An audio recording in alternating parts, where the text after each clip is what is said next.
Well, I think the effect of Freud, even today in the 21st century, remains profound. Um, when you begin to look at even the simplest kinds of behaviors, like when somebody says, "What did you mean by that?" That, I think, directly relates to Freud's psychology and his notion of the unconscious. The fact that we're not aware of our motives, we're not aware of our behaviors, we're not aware of our speech patterns, and we've come to doubt our motivations, intentions, and impulses, even in the 21st century, more than 100 years after Freud wrote his first book. I came to the study of Freud primarily through an interest in humor, and Freud wrote an incredibly important book on jokes called in English, Jokes and Their Relation to the Unconscious. And in that book, he addresses joking and humor more generally from a number of different perspectives. Whether you agree with all of his conclusions is another matter, but most of his perspectives and his questions remain relevant. And in the course of once teaching a class on humor at the graduate level, I casually mentioned to to the class as a whole, somebody ought to look at Freud's jokes in relationship to his personality. After all, he was a joke teller. And the idea actually caught me. And a little later on, I started to do work on Freud's jokes, those that were pretty much his personal jokes, which were Jewish jokes, and how they articulated with his biography, with his letters, with his relationships, and things like that. Well, a couple of things. One is Freud confessed, and he actually used that word in his letter, to making a collection of deeply profound Jewish stories, meaning jokes, at the very same time he was doing his own self-analysis. The very same time. Nobody pointed that out before, to my knowledge. And it seemed to me a kind of a striking thing. Why is he collecting Jewish jokes, calling them profound, deeply significant, at the very same time he's undergoing his self-analysis that's going to give rise to, his whole new theoretical psychology? Second, Freud often identified with some of his joke characters. So, one stock character in the jokes is Itzik. Well, he often would say, I feel like Itzik, who, and then he would tell a brief joke. Or he would say, I feel like the schnorrer, who. So there's this kind of leitmotif of Freud identifying with his joke characters. And even his disciples commented regularly on his propensity to tell jokes, and usually Jewish jokes. And in fact, in his book on jokes, he says, you'll excuse me if I use examples that kind of have made me laugh the most. What are those examples? His Jewish jokes. So there was a confluence of forces here that suggested that jokes were more than idle kind of entertainments, but rather held some kind of deep significance and had some real connection to Freud as a person. In the book, I go through several themes that his jokes cluster about. One would be schnorrer jokes, and looking at Freud's poverty in his early years. He was constantly borrowing from his friends. He was going into debt to Breuer, to his friend Hammerschlag, to all his fellow students. And he would do something that the schnorrer would do in the jokes. He would borrow money so he could lend it to someone else. So you begin to see certain real connections between the themes and characters in Freud's jokes and Freud's own particular circumstances. Marriage jokes, the Shadchan jokes, these were also connected to Freud's relationship with Martha, his bride-to-be, and eventually his wife. So traveling jokes, and Freud was a traveler. There are a number of things. that one could look at. So as it progressed, it seems that all the themes of Freud's jokes held some real connection to him as a person and to his circumstances in life. To give you one example of a joke, and it's an interesting one because it's a Jewish joke, but it's one of the few Jewish jokes he doesn't explicitly identify as being Jewish. And it's about this baroness, the wife of a baron, who's about to give birth. And the doctor and the husband are sitting out in the living room talking, and all of a sudden they hear her exclaim in German, "Oh, the pain! Oh, the pain!" And the husband gets up, is concerned. The doctor says, "No, it's not time yet." And a little while later, she exclaims in French, "Oh, I am suffering, I am suffering." And the husband gets up again, and the doctor says, "No, it's not time yet." And then sometime later, they hear her exclaim in Yiddish, "Oi, weh geschrien." The doctor says, "Now it's time." The idea being, of course, is that this baroness is Jewish. She has been overlaid, right, by the civilization of Gentile society. She knows German, she knows French, but these are not Mama Lashon. And only when real pain comes do you express yourself in your real language and reveal yourself to be Jewish. So here you have a kind of a joke that I think relates to Freud. Of course, he was perfectly comfortable in Austrian society, Austrian-Hungarian society, at least up to the First World War. He spoke perfectly good German. He wrote perfectly good German. The only prize he won in Austria was for his literary merit, not for his psychological theories. And to a great extent, he felt like this hidden Jew, although he didn't try to hide his identity ever. And he was deeply conflicted about being a Jew in a society that didn't respect them, didn't reward them, and basically didn't like them.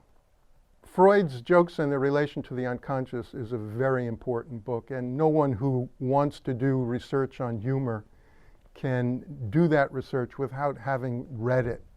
That doesn't mean that they're going to accept his theories, but this is really the first comprehensive approach to the study of jokes and humor more generally. He looks at the technical apparatus of jokes. How do jokes work? He identifies the purposes or the motives of jokes. He actually engages in an analysis of the interaction that goes on when people tell jokes. He tries to differentiate between jokes, the comic, and humor, which was a distinction that's not so relevant to us today, but was much more salient back in the 19th and early 20th century. So it's a book that's filled with very good ideas, although they may not necessarily be the ideas that Freud would have wanted promulgated after him. Freud, at the beginning of that book, makes an analogy between jokes and dreams. He argues that the techniques of jokes are very similar to the techniques of dreams. That is, you find condensation. Certain different ideas are condensed together, as they might be in a dream. There's displacement. One idea is suddenly diverted to another idea that seems unrelated. Things are represented indirectly. And this, of course, gave him the idea that, oh, I've written a book on dreams, and jokes are clearly related to this. And people have seized on this and wrongly assumed that you can just deal with jokes in the same way that Freud dealt with dreams, but you can't. Because Freud also said something else that's exceedingly important. Dreams have no intelligibility. When you dream, you don't know what they mean. You don't know what they're saying. Only through psychoanalysis can you find out what they're saying. But jokes are the opposite. They're highly intelligible. If you don't understand them, there's no joke.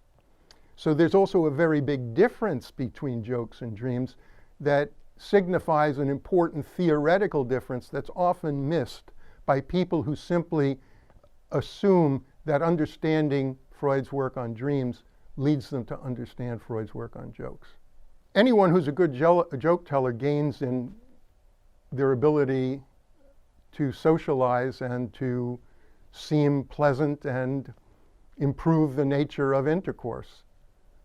And any joke teller who's good does that. Freud also used jokes in a way that some other people might not.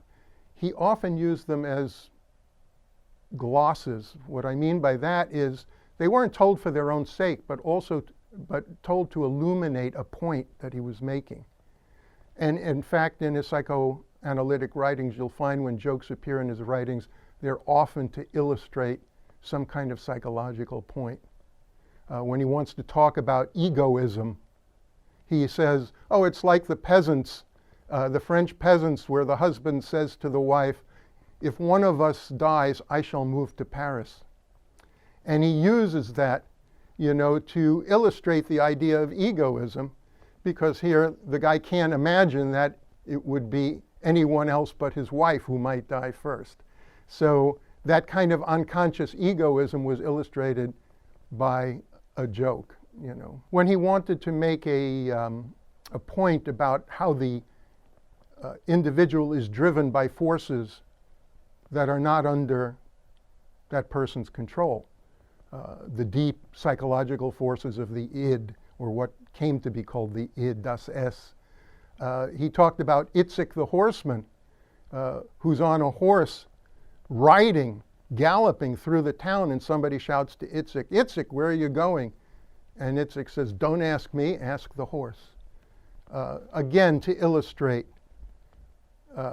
his point about not being in control of our own motivations. Freud has made us doubt ourselves.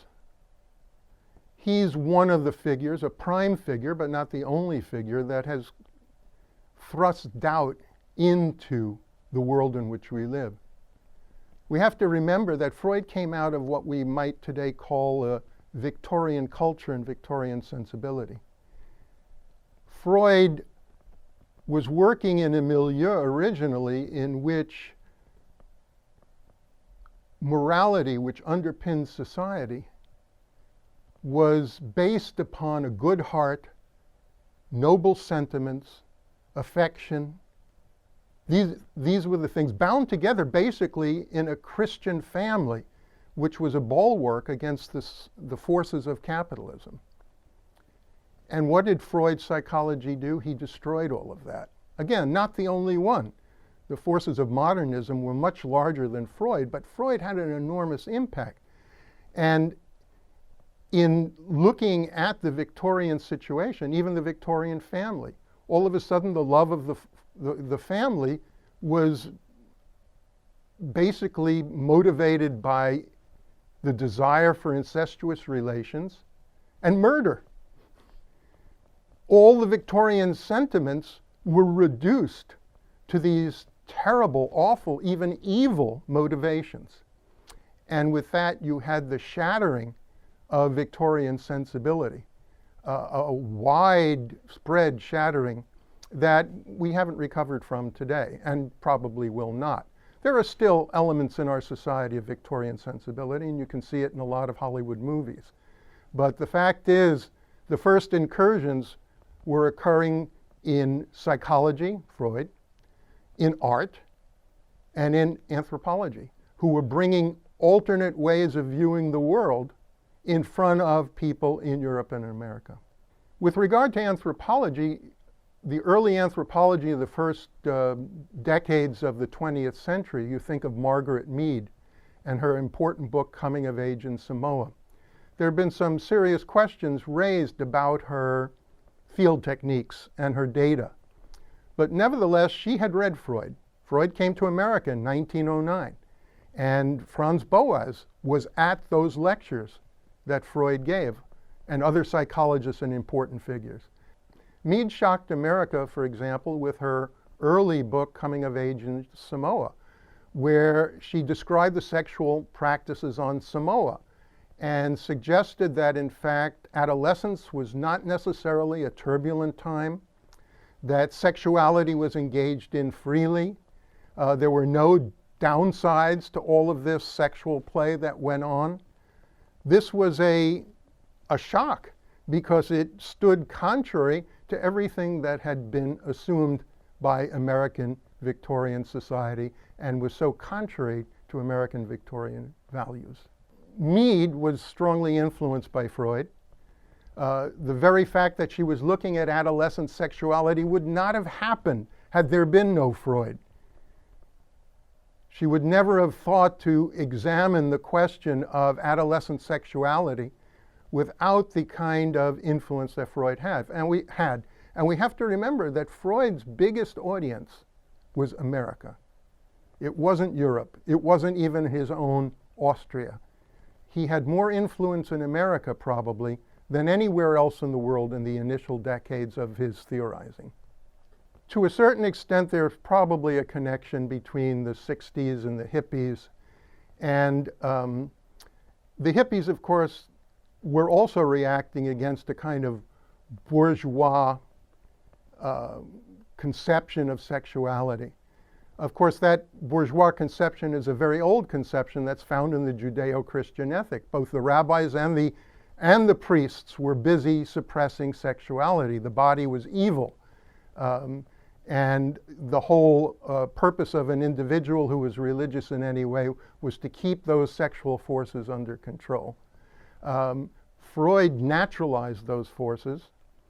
He said they were simply a part of what every human being is.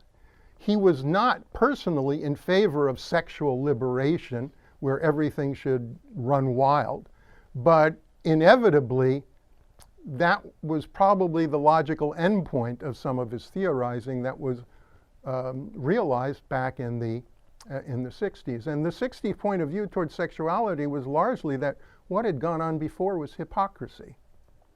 And to a great extent, it was hypocrisy. People didn't talk about sex, but they certainly had it. You know, if you go back to the Victorians in England and America, you didn't even refer to the legs of a table, because to say the word legs was to conjure up the image of a woman's legs, which were covered. So you have this situation of severe repression. At the same time, great interest and pursuit of prostitutes.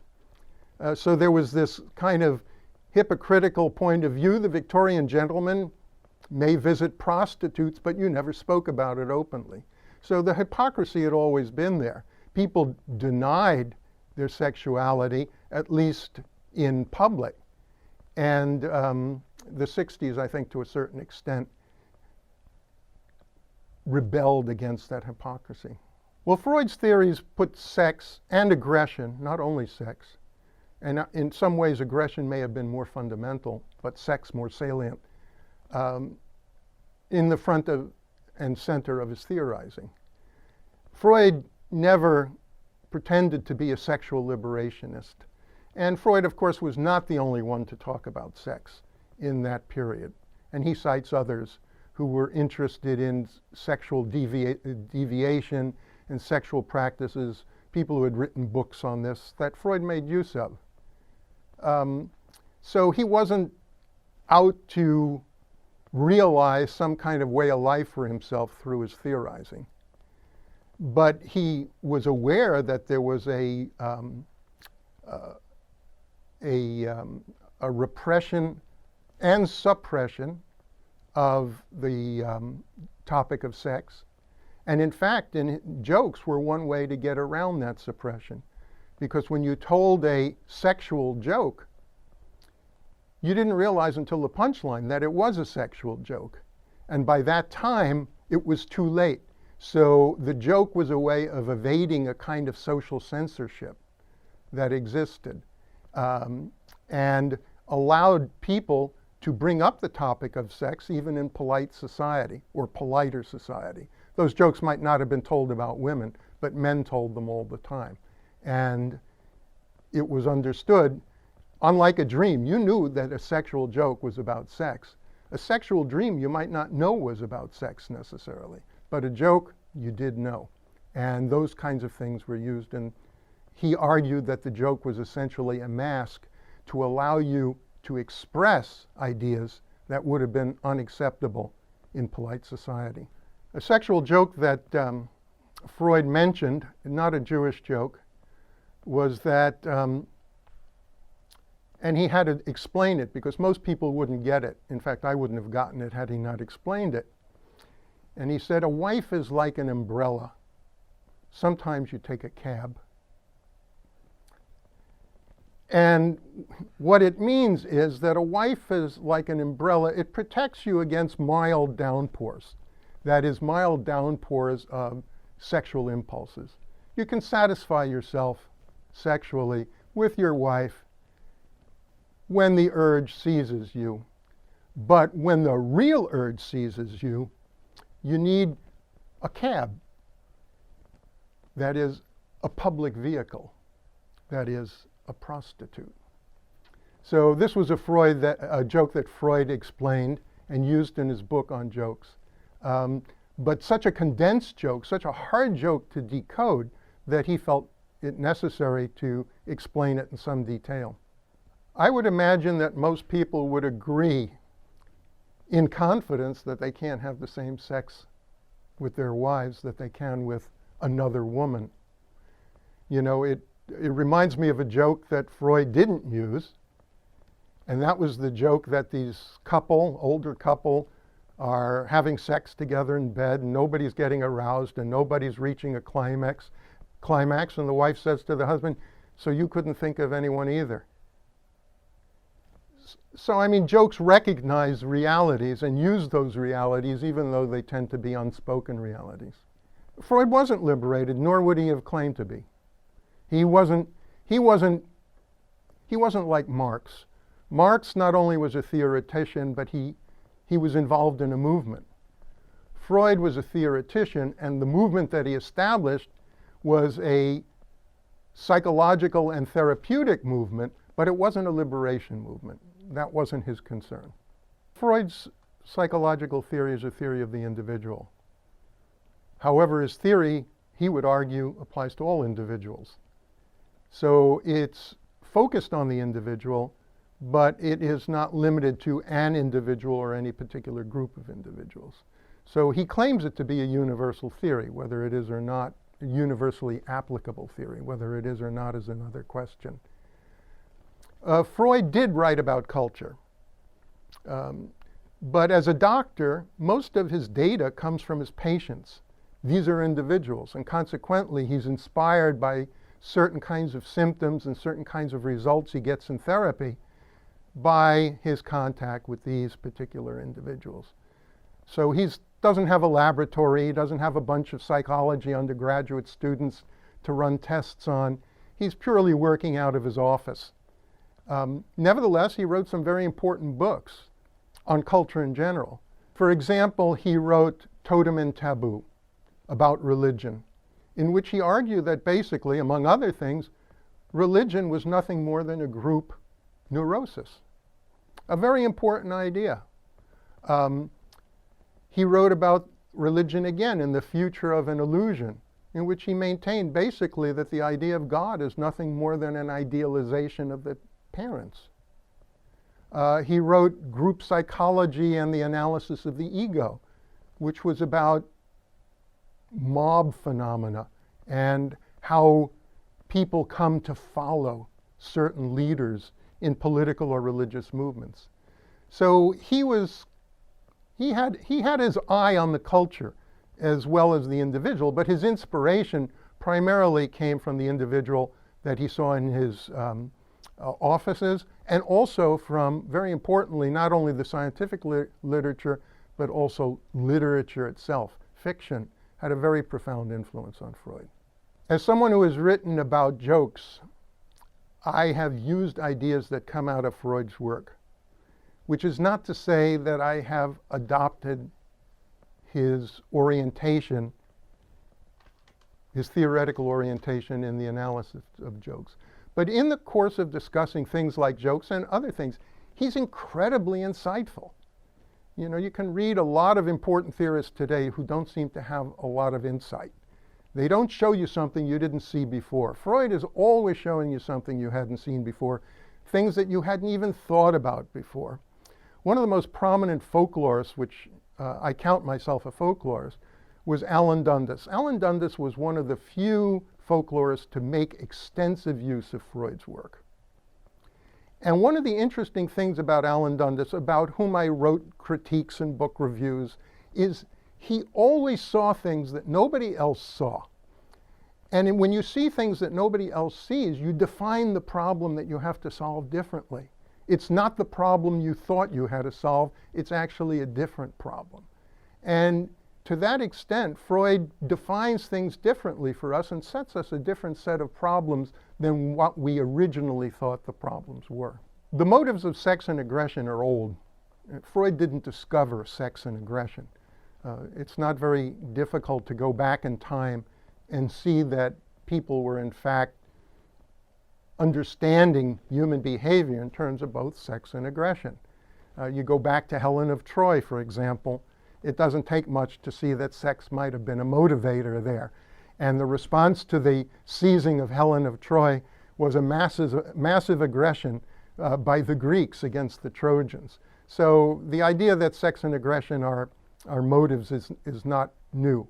What was new with Freud, of course, is that sex and aggression are constant elements in the way we function. And that these are motives that are not conscious to us and nevertheless direct our behavior in a whole bunch of ways. That's not all he had to say, but he made sex and aggression not matters of epic drama, but of everyday individual drama. And that was a revelation that has not left us. It has not left us. It's a constant factor in our consideration of what we do. Another example in which Freud had a profound effect on our sense of the world is what used to be attributed in the past to demons, to witchcraft, were now completely transformed within his psychology. All of these things now made great sense from the point of view of a psychoanalytic psychology, where before you had to leave them to alien spirits. In the same way that Darwin kind of subdued the influence of gods and demons in shaping the species of the world, Freud subdued many of the gods and demons that shaped human behavior. And what previously had been thought of as a dybbuk was now something related to a deep conflict within the psychology of the individual. Why is Freud hated by so many people? Well, I'm not quite sure how many people really hate him. And that there's been an assault on Freud for quite some time is fairly evident if you read the book review sections of major newspapers. There are probably a couple of reasons. First of all, any major theory comes under attack. I don't care what the theory is or whose theory it is. It's eventually going to be attacked. And people get status for attacking powerful, comprehensive theories. So that's one thing. But Freud's theory was different than, let's say, Einstein's theory of relativity or Darwin's theory of evolution, although Darwin came in for attacks not so personally, but certainly for his theory. And Freud's theory was an invasion of privacy. Freud's theory wasn't simply a statement about the nature of the human condition. It was an intrusion into the psychological processes, the processes of mind, the processes of thinking that each individual had, which challenged our sense of ourselves and how we operate, what our goals are, and what our methods are for achieving those goals. In this day and age, we have to recognize that our patterns of speech are influenced by Freud.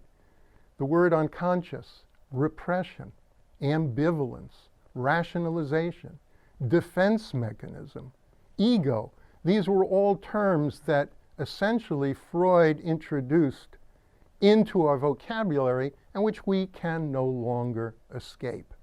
They're simply part of our thinking.